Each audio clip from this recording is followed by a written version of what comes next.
I'm such a huge advocate of change through transformation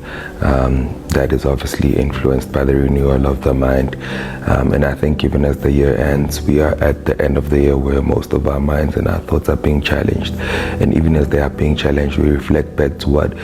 we have been able to do. We look at our strengths and our weaknesses, and we look at the effort that we have been able to implement in the year. But even as we are at the end of the year, I just want to quote a scripture that will obviously impact your mind in a positive way, and that would obviously ultimately impact your thoughts and change in behavior as well, for you to experience transformation. The Bible in the book of Revelations chapter 3 says, I know your works and I know your efforts and I know your weaknesses, but see, I have placed before you an open door that no man can shut. And I think these words coming directly from God enough to actually make us realize that every single thing that we want in this life thing and everything that we desire in life has actually been given and granted to us through the gracious hand of God and His mercy. And that obviously would obviously implement us, impact us to move towards the right direction, because change in behavior comes through changed thoughts, and changed thoughts would obviously be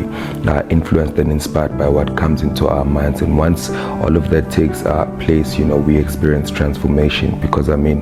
transformation comes through the renewal of the mind. So even as we start the year, we end the year, it's important that we renew our thoughts and our minds so we can fully experience transformation. And I do want to say that every single thing that we desire and we want, we have been given the power and the ability to be able to even achieve and attain through the power that is at work within each and every single one of us. So we have been given the power and the ability to go for everything that is placed before us, and all of that is entirely dependent on how our minds and our brains function. And that is why today I want to give you this thought and say to you, whatever it is that you do want to achieve in this season, it is basically a thought away, because then thought influence your actions, and that is when transformation fully comes.